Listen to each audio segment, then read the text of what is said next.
Hello, আসসালামু আলাইকুম। আজকে আপনাদের ডিজিটাল মার্কেটিং এর ২য় তম ক্লাস। সো গত ক্লাসের শেষে আমি বলেছিলাম কনটেন্ট মার্কেটিং স্ট্র্যাটেজি নিয়ে আজকে কথা বলবো। সো সেই টপিকটা নিয়ে আমি আজকে কথা বলবো এবং আমি ২ টা কেস স্টাডি নিয়ে কথা বলবো। এখন যদি বলেন কেস স্টাডি কি? কেস স্টাডি একটা স্টাডি যেটা একটা পরীক্ষামূলক ভাবে দেখা হয়। হুম? বা অন কাইন্ড অফ হলে কি একটা অ্যাকশন এর পরে কি রেজাল্ট আসে সে সেইটা সেইটা নিয়ে স্টাডি করাকেই বলে কেস স্টাডি। হুম? ধরেন একটা কাজ করলে আমার কি রেজাল্ট আসে এবং কি বেনিফিট আসে, কি পরিবর্তন আসে সেইটাই দেখাটাকেই বলে কেস স্টাডি। তার আগে আমি শুরু করি কিছু কথা। আহ সো ডিজিটাল মার্কেটিং করতে হলে ১ম এ আপনার গোলটা জানতে হবে। হুম? আপনার গোল কি? সেল নাকি পাবলিসিটি অথবা ব্র্যান্ড অ্যাওয়ারনেস? ব্র্যান্ড অ্যাওয়ারনেস মানে হচ্ছে গিয়ে আমার ব্র্যান্ডটারে পরিচিতি করানো। হুম? বা আমার ব্র্যান্ডটারে সবাইকে জানানো। ব্র্যান্ড যে আমার এই ব্র্যান্ড আছে, আমি সার্ভিস অফার করি বা এই প্রোডাক্ট সেল করি, এগুলো জানানো। সো আপনি যখন মার্কেটিং করবেন, ফার্স্ট অফ অল ক্লায়েন্টের জন্য যখন কাজ কাজ করবেন, তাদের কাছে জিজ্ঞেস করবেন যে তোমার মেইন উদ্দেশ্য কি? হুম? তোমার কি সেল জেনারেট করা? নাকি পাবলিসিটি বা ব্র্যান্ড অ্যাওয়ারনেস তোমার কি নতুন ব্র্যান্ডটাকে কি পাবলিসিটি করানো তোমার উদ্দেশ্য নাকি সেল জেনারেট করা? সেই অনুযায়ী আপনার মার্কেটিং প্ল্যানটা, স্ট্র্যাটেজিটা সাজাইতে হবে। রাইট? সো আমি পরবর্তী স্টেপে যাই কেস স্টাডিতে। সো মিসিলিয়ান যারা ১৯০০ সালে একটা আ গাইড স্টোরি নামে হুম? গাইড মিসিলিয়ান নামে এই বইটা দেখতে পাচ্ছেন আপনারা, এটা ১৯০০ সালের বই। আ গাইড মিসিলিয়ান নামে একটা বই ছাড়ে। ওরা ওদের প্রোডাক্ট কি ছিল আমি যদি বলি ১ম এ ওদের প্রোডাক্ট ছিল আ বায়ু ভর্তি টায়ার আছে না? আমরা যে এখন যে টায়ার গুলা ব্যবহার করি গাড়িতে, মোটরসাইকেলে, রিক্সায়, সাইকেলে, হুম? বায়ু ভর্তি টায়ার। এইটা কিন্তু আ ১৮০০ সালের দিকে ছিল না। ১৮৯৫ সালে মিসিলিয়ান আ এইটা টায়ারটা বাজারে আনে। হুম? যেটায় বায়ু ভইরা আ চাকা ঘুরলে স্মুথলি গাড়িটা চলে বা গাড়ি বা মোটরসাইকেল যেটাই বলি বা ইঞ্জিন চালিত যান যেটাই বলি। আ বায়ু আ টায়ারের ভিতরে যদি বায়ু ভরা হয় তাহলে কিন্তু আমরা দেখি কিন্তু গাড়িগুলা মোটামুটি স্মুথলি চলে। বেশি ঝাঁকি দেয় না বা একটু গাড়িগুলা আরো ফ্লেক্সিবল ওয়েতে চলে। যেটা দেখতে পারি আমরা। সো মেইন কথায় আসি। সো ওদের কনটেন্ট স্ট্র্যাটেজি সাজাইছিল একটা মিসিলিয়ান গাইড। হুম? এই বইটা ওরা ছাড়ছিল। মানে একটা বুক গাইড বুক ছাড়ছিল ওরা। ১৯০০ সালের এই দেখবেন আপনারা এখানে লেখা আছে। হুম? ফার্স্ট এডিশন যারা যেটার নাম দিছিল গাইড মিসিলিয়ান নামে বইটা আ পাবলিক করছিল এবং পাবলিক করার পরে ৩৫,০০০ কপি হুম? তারা ফার্স্ট এডিশনে ৩৫,০০০ কপি তারা প্রিন্ট করছিল এবং তাদেরকেই শুধু এই বইটা দেওয়া হয়েছিল যাদের কার আছে। হুম? কার আছে যাদের। এবং তারা ফ্রিতে দিছিল এই বইটা। হুম? কোন চার্জ নেয় না। ফ্রিতে দিছিল। এখন কেন দিচ্ছে বা উদ্দেশ্য কি ছিল এবং বইটা কি ছিল এটা নিয়ে আমি ডিসকাস করতেছি। আহ বইটার ভিতরে ছিল গাইড কনটেন্ট এর ভিতর ছিল ম্যাপিং ছিল। আমরা যেমন এখন Google ম্যাপে দেখি, একটা ঢাকা শহরের যদি Google ম্যাপে দেখি ঢাকা শহরে কোথায় আ রেস্টুরেন্ট আছে, কোথায় ক্যাফেটেরিয়া আছে বা কোথায় হোটেল আছে, কোথায় হসপিটাল আছে, কোথায় আ আ যদি বলি কোথায় কোন অফিস, কর্পোরেট অফিস, কোথায় কোন লোকেশন, কোন স্থান সবকিছু কিন্তু ওই ম্যাপে দেখতে পারি। ওরা এই বইটাও কিছুটা সেরকমই একটা বই ছাড়ছিল যেটার ভিতরে সব একটা শহরের ওই ফ্রান্সের শহরের কোথায় কি আছে, হুম? গ্যাস স্টেশন কোথায় আছে, হোটেল কোথায় আছে, রেস্টুরেন্ট কোথায় আছে এবং রেস্টুরেন্টে আ তখনকারই ওই সময় একটা রেস্টুরেন্টকে 1 স্টার, 2 স্টার, 3 স্টার পর্যন্ত ওরা রেটিং দিছিল। আমরা যেমন এখন দেখি না? বলি না যে 5 স্টার হোটেল ওইটা, 3 স্টার হোটেল এইটা, 1 স্টার হোটেল এটা, যেটা ভালো মানের হোটেল। সেটাকে আমরা 5 স্টার রেটিং দেই। হুম? এই প্রথাটা তখন এই বুকই মানে এইটা এই মিসিলিয়ান গাইড বুকের মাধ্যমেই চালু হইছিল। এই কনটেন্ট এখান থেকেই শুরু হইছিল। এবং ওই বইয়ের ভিতরে ওরা শহরের কোথায় কি আছে সবকিছু ওদের ওই বইয়ের মধ্যে দেখাইছে, হ্যাঁ? যে তুমি এইখানে গেলে ওইটা পাবা, ওইখানে গেলে ওইটা পাবা এবং পার্ক কোথায় আছে, ঘুরতে গেলে কোথায় কি তুমি দেখতে পারবা। হুম? ওরা একটু খাদকপ্রিয় ছিল, ভোজনবিলাসী ছিল। ওরা খেতে পছন্দ করতো, বিভিন্ন জায়গায় ঘুরতে পছন্দ করতো। বাট এই গাইডটা ওদের আ উম সবকিছু জানাইতে হেল্প করছে। যাদের কাছে গাড়ি আছে তাদের কাছে যদি আপনি যে গিয়ে বলেন যে এইখানে এটা আছে শহরে যদি সবকিছু দেন, তাইলে কিন্তু তারা ইজিলি মুভ করতে পারে, রাইট? সো ওদের মেইন উদ্দেশ্য কি ছিল? মানুষের ঘর থেকে বের করবে। এই বইটা দিয়ে সবাইরে জানান দিয়ে সবাইকে জানাইয়া যে কোথায় কি আছে শহরের, তুমি যাও ঘুরতে দেখে আসো। দেন ওরা যদি ঘর থেকে বের হয়, গাড়ি যাদের আছে তাদের কি হবে? আমরা যেমন ঘর থেকে যদি যত বেশি জুতা ব্যবহার করব আমরা, হুম? ঘরের বাইরে, তত কিন্তু আমাদের জুতার ক্ষয় হবে। সো ওদের স্ট্র্যাটেজিটা ওইটাই ছিল। একদম সহজ ভাষায় যদি আমি বলি, ওদের উদ্দেশ্য ছিল যাদের গাড়ি আছে তাদেরকে ঘর থেকে বের করানোর উদ্দেশ্য ছিল, হ্যাঁ? হুম? আমার যদি শহরে একটা কোথাও ভালো রেস্টুরেন্ট থাকে, আমি যদি জানি যে নতুন রেস্টুরেন্ট আসছে, খাবার খাইতে বা টেস্ট করতেও কিন্তু আমি যাবো। হুম? একবার হইলেও। সো ওদের উদ্দেশ্যও সেটা ছিল। যে কোথায় কি আছে তুমি যাও ঘুরো। দেন ইনডিরেক্টলি ওরা চিন্তা করছে, ওদের স্ট্র্যাটেজি এটাই ছিল যে তোমার তো টায়ার ক্ষয় হইবে বা তোমার গাড়ির তো চাকা পাংচার হবে বা গাড়ির নষ্ট হবে, হ্যাঁ? হইতে এটা স্বাভাবিক ব্যাপার। গাড়ি যত বাইরে নামবে, যত চলাফেরা করবে, তার গাড়ির কখনো মোবিল চেঞ্জ করা দরকার হয়, কখনো ইঞ্জিনে তৈল ভরা দরকার হয়, ইত্যাদি, ইত্যাদি সরঞ্জামাদি লাগে আমাদের গাড়ির যদি বাইরে বের হই, হ্যাঁ? সো ওদের মেইন উদ্দেশ্য ছিল বাইরে বের হওয়া এবং কোথায় কি আছে শহরের সব জানানো এবং এবং এবং এই বইয়ের মধ্যে সব ডিটেইলস দেওয়া ছিল কোথায় কি আছে ম্যাপিং এর মাধ্যমে। এবং সাথে ওদের তোমার যদি টায়ার চেঞ্জ করাও দরকার হয় এবং ওদের কোথায় কি স্টোর আছে, হুম? ধরেন শহরের ১০ টা পজিশনে ওদের দোকান আছে। এই ১০ টা পজিশনের দোকান ওদের এই গাইড বুকে দেওয়া ছিল। যে তোমাদের যদি চলতে, চলতে কখনো টায়ার বা গাড়ির কোনো ক্ষতি হয় বা গাড়ির মেকার দরকার হয়, তুমি এখানে গেলে টায়ার চেঞ্জ করতে পারবা, গাড়ির মেকার পাবা ইত্যাদি, ইত্যাদি। ওরা সব ডিটেইলস এই বইয়ের মধ্যে ছিল। সো সবকিছুই কিন্তু একটা বইতে বান্ডেল আকারে ছিল। এর ফলে কি হইছে? ওরা বাইরে এই গাইড বুকটা নিয়ে বের হইছে এবং কোথায় কি আছে সব এই গাইড বুকের মাধ্যমে জানতে পারতো এবং পাশাপাশি ওরা টায়ার ক্ষয় হলো ওদের যে স্টোর গুলো আছে যে লোকেশনে আছে ওখানে গিয়া ওদের টায়ার বা কোনো গাড়ির সমস্যা হলে ওগুলো গিয়ে সারাইতে পারতো। এর ফলে হইছে কি দেখেন এদের রিটার্ন কি আসছে এর ফলে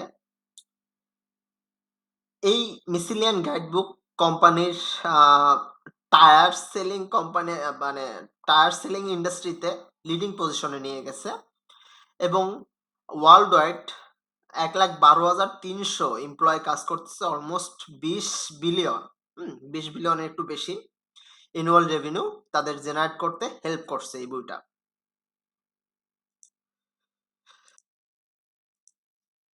সো মজার মজার ব্যাপার না? জাস্ট ওদের একটা কনটেন্ট স্ট্র্যাটেজি, হুম? এবং এইটার মাধ্যমেই কনটেন্ট স্ট্র্যাটেজির যাত্রা বা কনটেন্টের যাত্রা শুরু হয়, হ্যাঁ? এটার মাধ্যমেই এটাকেই বলা হয় কনটেন্ট ওদের এই গাইড বুকটারই বলা হয় কনটেন্ট স্ট্র্যাটেজির বা কনটেন্ট এর যাত্রা, হুম?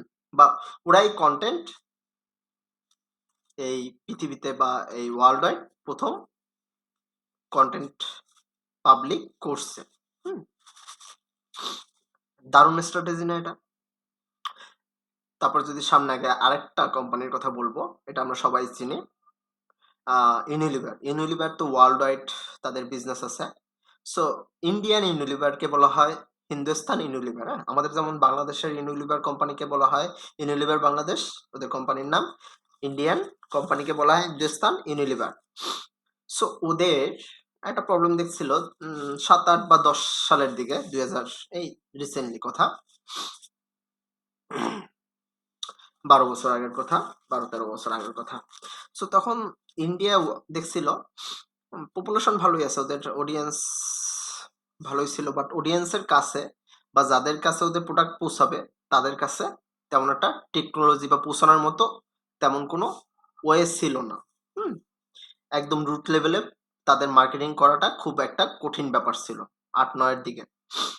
কেন কঠিন ছিল? কারণ আ প্রত্যেকটা গ্রামে, প্রত্যেকটা ঘরে যদি আমি বলি, ওদের ভাষ্যমতে, ওদের প্রত্যেকটা ঘরে তেমন টিভি ছিল না। হুম? টিভি ছিল না। বাট সবার হাতে একটা বাটন ফোন ছিল। হুম? বাটন ফোন ছিল। এই বাটন ফোন দিয়ে ওরা কি করছে দেখেন।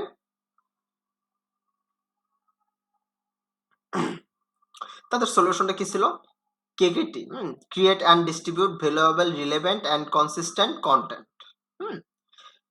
তারা কি করছে দেখেন, ওদের স্ট্র্যাটেজিটা এমন ছিল।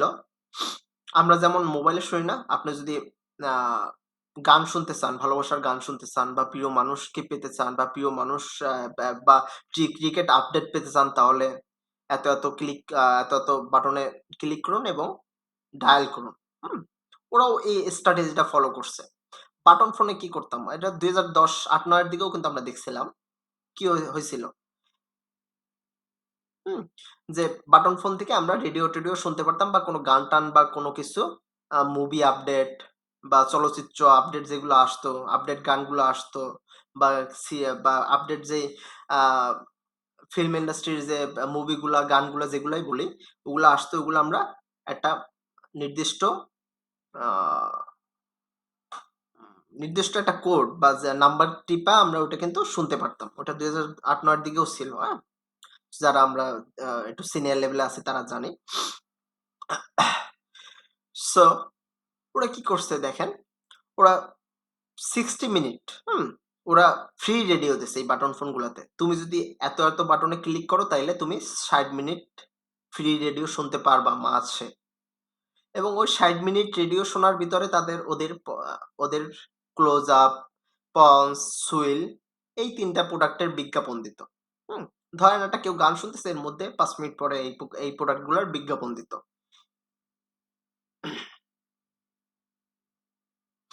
ওকে। সো এর ফলে হইছে কি, যাদের একদম রুট লেভেলে যাদের আ শুধু বাটন ফোন আছে তাদের পর্যন্ত এরা পৌঁছায় গেছিল। হুম?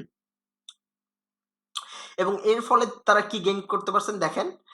Free dial mobile radio channel a new media to reach ১৩৭ million people এর কাছে তারা পৌঁছাইতে পারছিল। খালি জাস্ট এই কনটেন্ট স্ট্র্যাটেজির জন্য ১৩৭ মিলিয়ন পিপল এর কাছে তারা পৌঁছাইতে পারছিল। এর রেজাল্টে কি হয় দেখেন। পন্ডস এর পন্ডস হোয়াইট বিউটির আ ৫৬% প্রফিট বাড়ছিল। ক্লোজ আপের ৩৯% প্রফিট বাড়ছিল এবং হুইলের ২০% প্রফিট বাড়ছিল। সো দারুণ ব্যাপার না? অবশ্যই দারুণ ব্যাপার যদি আপনারা বুঝে থাকেন। তারপর আমি সামনে যাই। সো আপনাদের একটা মার্কেটিং প্ল্যান সাজাইতে হবে আপনাদের। অবশ্যই মার্কেটিং প্ল্যান সাজাইতে হবে। আপনার ক্লায়েন্টের জন্য কাজ করবেন, যার জন্যই কাজ করবেন, একটা মার্কেটিং প্ল্যান সাজাবেন, হ্যাঁ? এবং মার্কেটিং প্ল্যান সম্পর্কিত যদি বিস্তারিত আরো জানতে চান, আপনারা বিভিন্ন সাইটে গিয়ে গুগলেই সার্চ দিলে পাবেন। মার্কেটিং প্ল্যান এখানে লিখবেন। আমি যদি দেখাই, প্ল্যান, মার্কেটিং প্ল্যান, টেমপ্লেট, হ্যাঁ? অনেক পাবেন। এই যে টেমপ্লেট আছে, এরকম যদি কেউ ইংলিশ পড়তে সমস্যা হয় তাহলে টেমপ্লেট দেখে বোঝার ট্রাই করবে না? একটু স্টাডি করতে হবে আপনাকে। অবশ্যই মার্কেটিং এ যদি আপনি এক্সপার্ট হইতে চান, হুম? রিয়েলি যদি এক্সপার্ট হইতে চান এবং যদি প্যাশনেট থাকেন, আপনার সাকসেস আজকে না হোক কালকে হবেনই। লেগে থাকতে হবে। লেগে থাকতে হবে, এর বিকল্প কিছু নাই। আমি তো আছি আপনাদের হেল্প করার জন্য। আমি যথাযথভাবে আমি যথাসাধ্য আমি চেষ্টা করব আমার তরফ থেকে এবং আমার টিমের তরফ থেকে আপনাদের প্রপার মার্কেটিং এক্সপার্ট বানাতে আমার যতটুকু সম্ভব আমার পক্ষ থেকে, আমার টিমের পক্ষ থেকে আমি হেল্প করব। হুম? সপ্তাহে ২ টা করে আমি ভিডিও দিব এবং প্রতি ক্লাস ভিডিওগুলো আপনারা শেষ করবেন এবং আশা করি এই কোর্স শেষে, আমি যদি ৩০ টা ৪০ টা বা ৫০ টা যে কয়টাই আমি ক্লাস ভিডিও আপলোড করি ওগুলো সব শেষ করবেন আপনারা। আ আশা করি এরপরে আর কোন কোর্স করার দরকার হবে না। এটাই complete digital marketing course. So প্ল্যানে দেখি আমরা যদি একটু শর্টে আমি বুঝাই। আহ প্ল্যানিং এ কি দেখছেন? আ কি আছে এখানে? Understanding customer need. এই যে আমি যেটা বলছিলাম,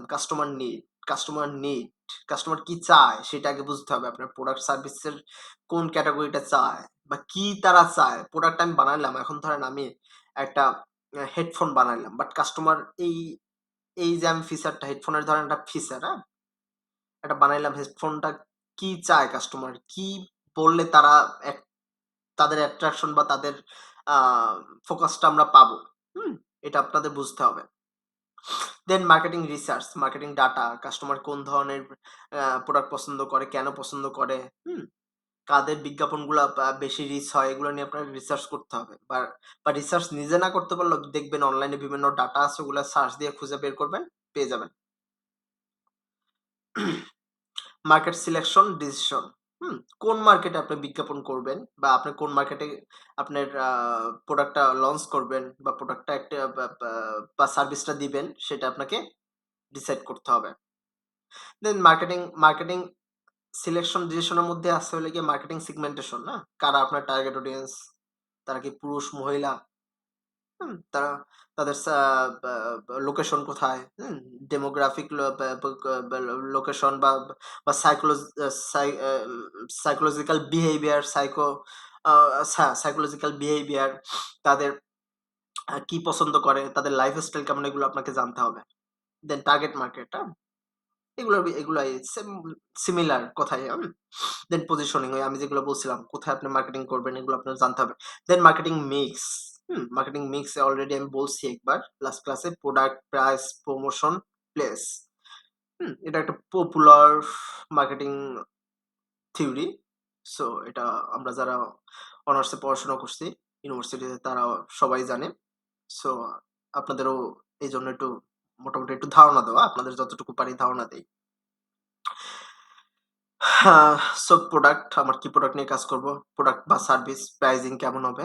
সামঞ্জস্য রাখতে হবে। আমার কম্পিটিটররা কেমন প্রাইস দিচ্ছে এটাও আপনাকে জানতে হবে। প্রমোশন, না? কোথায় প্রমোশন করতে হবে আমাকে এটাও আপনাকে জানতে হবে। কাদের কাছে প্রমোশন করলে আমার সেল পাবো, হুম? যেমন ধরেন আমি যদি এখন একটা আ কি বলবো? আ ল্যাপটপের বিজ্ঞাপন যদি আমি একদম গ্রামের বাজারে গিয়ে যদি দেই যে আমার ল্যাপটপটা কেনো, গ্রামে কিন্তু খুব কম লোকই আছে যারা ল্যাপটপ কিনবে। যারা একটু বয়স বেশি তারা তো আরো না। এগুলো কিছুই বুঝবে না। সো আপনার লোকেশন বুঝতে হবে এবং কারা টার্গেট, হ্যাঁ? সো এসপি যদি আমাকে টার্গেট করে তাইলে তারা একটা ল্যাপটপ আমার কাছে একটা ল্যাপটপ সেল করতে পারবে বা পারার সম্ভাবনা আছে তাদের। বাট আমার দাদির কাছে বা আমার মায়ের কাছে বা আমার বাবার কাছে যদি সেল করার ট্রাই করে তাহলে কিন্তু পাবে না। তাদের টার্গেট অডিয়েন্স ঠিক নাই বা থাকবে না। সো আপনার টার্গেট অডিয়েন্স কারা? কোথায় প্রমোশন করা দরকার? প্রাইসটা কেমন হওয়া দরকার? প্লেসটা অবশ্যই আপনাকে জানতে হবে। দেন আপনার মার্কেটিং করতে হবে। সো আজকে এটুকুই এবং আগামী ক্লাসে আমি শুরু করব সোশ্যাল মিডিয়া মার্কেটিং থেকে শুরু করব এবং তার আগে একটু বলে দেই মার্কেটিং প্ল্যান ডেভেলপ করার সাথে সাথে কনসিস্টেন্সি প্রতি আ কাজের আজকে একদিন মার্কেটিং করলাম, আবার ১ মাস পর ২ মাসে কোনো খবর নেই আমার প্রোডাক্ট বা আমার মার্কেটিং এর কোনো খবর নাই বা আমার প্রোডাক্টটারে মার্কেটিং করতেছি না বা ক্লায়েন্ট কিন্তু ভুইলা যাবে, হ্যাঁ? সো কনসিস্টেন্সি প্রতিনিয়ত আপনাকে লেগে থাকতে হবে। সোশ্যাল মিডিয়ায় যদি প্রমোশন করেন ক্লায়েন্টের জন্য প্রতিদিন পোস্ট দিতে হবে। হুম? প্রতিদিন বা যারা টার্গেট অডিয়েন্স আছে বা আমার কাস্টমার আছে তাদের কাছে আমার প্রতিদিন নিয়ত নক করতে হবে। তাদের কি সমস্যা, তাদের কি নিড সেটা বুঝতে হবে। সেই অনুযায়ী তাদেরকে আমাদের বিজ্ঞাপনটা শো করতে হবে বা আমাদের যে অর্গানিক মার্কেটিং বলি, যেটাই বলি বা পেইড প্রমোশন বলি, সব আমাদের কনসিস্টেন্সি বজায় রাখতে হবে। সো আমি যেটা বললাম অনলাইন প্রেজেন্ট, আজকে একদিন মার্কেটিং করলাম যে আমি অনেক কাস্টমার পাবো এমন না। আপনাকে প্রতিনিয়ত মার্কেটিং করতে হবে। আপনার ক্লায়েন্টের কাজ হোক, আপনার নিজের বিজনেসের কাজ হোক যেটাই বলেন। পাবলিশিং কনটেন্ট, হ্যাঁ? কনটেন্টের পাওয়ার কি তা তো আপনাদের ২ টা কেস স্টাডি দেখাইলাম। সো কোয়ালিটি এবং কোয়ান্টিটি ২ টাই বজায় রাখতে হবে। Solving your audience problem. আমি যেটা এর আগেও বলছি, অডিয়েন্স এর কি প্রবলেম আছে সেটা সলভ করতে হবে। সো আইডিয়াল কাস্টমার আমার প্রোডাক্টের জন্য কারা পারফেক্ট কাস্টমার সেটা আপনাকে জানতে হবে এবং তাদের কাছে যথার্থভাবে যথাসময়ে আপনাকে পৌঁছাইতে হবে। Thank you so much. আজকে এইটুকুই। ভালো থাকবেন। দেখা হবে পরবর্তী ভিডিওতে। আল্লাহ হাফেজ।